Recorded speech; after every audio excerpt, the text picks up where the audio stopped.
नमस्कार, स्वागत है आपका। आप देख रहे हैं प्राइम टीवी। करते हैं शुरुआत कुछ खास खबरों के साथ। अलीगढ़ में समलैंगिक संबंधों के चलते एक महिला ने अपनी दोस्त के साथ मिलकर पति को मौत के घाट उतार दिया था। इस हत्या का खुलासा करते हुए पुलिस ने दोनों महिलाओं को गिरफ्तार कर लिया है। पुलिस के मुताबिक युवक की हत्या होली की रात की गई थी और दोनों हत्यारोपित महिलाओं ने शव को नाले के पास फेंक कर फरार हो गई थी। पुलिस ने मृतक के भाई की शिकायत पर जब इस मामले की गहनता से जांच की, उसके बाद महिला के समलैंगिक संबंधों की बात सामने आई। फिलहाल पुलिस ने गिरफ्तार हुई दोनों आरोपियों के पास से हत्या में इस्तेमाल हुए हथियार को बरामद कर लिया है। कि मृतक की पत्नी और एक किराएदार डब्बू की पत्नी रजनी, इनके बीच में जो है होमोसेक्सुअल रिलेशंस थे करीब 2 वर्ष से। इस वजह से इन्होंने जो है करीब 1 माह पहले भूरी सिंह की हत्या की योजना बनाई थी और इवेंचुअली उनको 11 तारीख को करीब शराब पिलाई और उसके बाद हाथ पर बांध के मुंह पे टेप लगा के गला घोंट कर उसकी हत्या कर दी। अमेठी के कोतवाली क्षेत्र में रेलवे लाइन पार करते वक्त एक महिला ट्रेन की चपेट में आ गई। इस हादसे में महिला के दोनों पैर और हाथ कट गए। तो इसके बाद सूचना पर पहुंचे परिजनों ने पीड़िता को तुरंत अस्पताल में भर्ती कराया, जहां इलाज के दौरान उसकी मौत हो गई।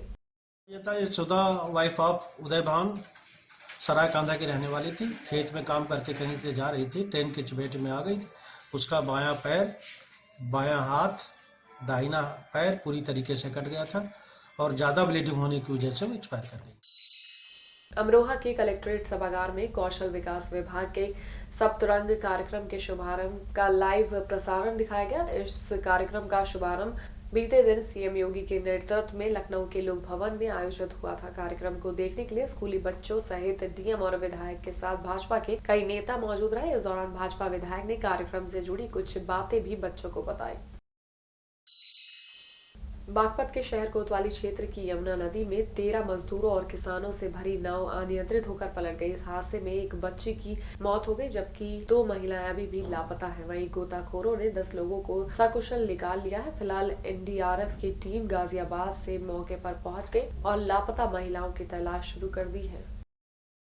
लोग उसमें थे, जिसमें से एक की डेथ हो गई है, एक 17 साल की बालिका थी और 2 लोग जो हैं, एक राजेश और मोनी जो है वो लापता बताए जा रहे हैं।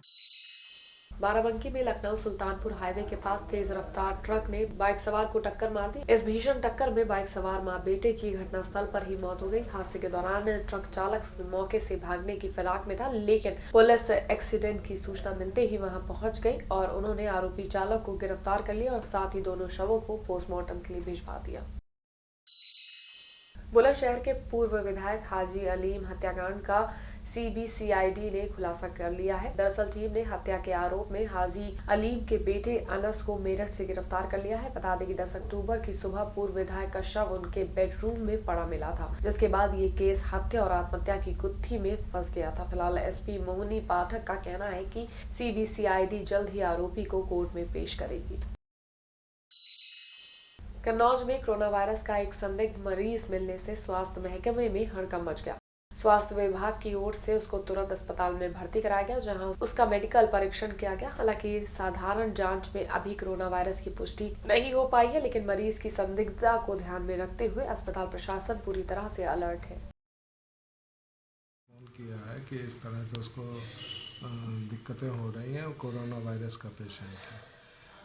उससे किसी प्राइवेट डॉक्टर के पास गया होगा, उसने कह दिया होगा कि आपको दिखाने की ज़रूरत है, हो सकता है कोरोना वायरस के लक्षण हो। कानपुर के कल्याणपुर इलाके में 2 मंचलों की चप्पलों से पिटाई हुई। पीड़ित छात्रा ने बताया कि पिछले 3 दिनों से मंचला उसका पीछा कर रहा था, जिसके बाद उसने इस घटना की जानकारी अपने परिजनों को फोन पर दी। सूचना मिलते ही परिजन मौके पर पहुंच गए।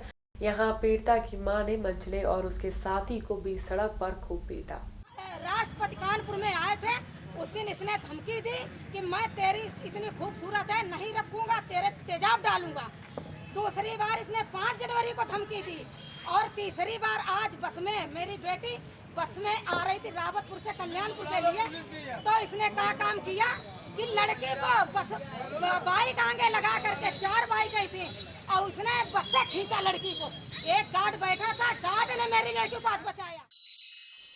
शाहजहांपुर में बिन मौसम हुई बारिश और ओलावृष्टि ने एक बार फिर किसानों की मुश्किलें बढ़ा दी है। अचानक मौसम बदलने की वजह से किसानों के खेतों में खड़ी हजारों एकड़ फसल नष्ट हो गई, जिसके चलते किसान परेशान और बेहाल हैं। बहरहाल अब किसानों को सरकार से मुआवजे का ही सहारा है। बची थी वो भी सारी नष्ट हो गई, ओले भी पड़े, बारिश बहुत तगड़ी हुई, उससे सारी फसलें नष्ट हो गई और मेरे पास कोई रास्ता नहीं है। बताओ, कर्जा से लेके खाद पानी लगाया, उसके कहाँ से हम निपटाएंगे और क्या खाएंगे। फर्रुखाबाद के फतेहगढ़ थाना क्षेत्र में दो पक्षों के बीच जमकर मारपीट हुई। इस दौरान दोनों पक्षों के कुछ लोगों ने पास के घर में तोड़फोड़ करते हुए लूट की, जिसके बाद दबंगों ने घर में आग लगा दी। स्थानीय लोगों ने घटना की जानकारी पुलिस को दी। सूचना मिलते ही मौके पर पहुंची पुलिस ने फायर ब्रिगेड की मदद से आग पर काबू पाया। वहीं पुलिस की पूछताछ करने पर पीड़ितों ने बताया कि मामूली विवाद को लेकर आरोपियों ने इस घटना को अंजाम दिया है। फिलहाल पुलिस ने मामले की जांच शुरू कर दी थी। मरैया में जो है विवाद हो गया है, तो वहाँ पर पहुँचा तो देखा कि एक लोधी परिवार है, उनके घर में अंदर छप्पर रखा हुआ था, उसमें कुछ लोगों ने आग लगा दी थी, जिसको तुरंत ही फायर ब्रिगेड ने बुझा दिया। कोई जानी नुकसान नहीं हुआ है और दो बच्चों का विवाद था, आपस में दोनों बैठते उठते थे, लेकिन किसी बात को लेकर विवाद हो गया। उसकी विवेचना जारी है, जो भी दोष का आधार पर कार्रवाई की है।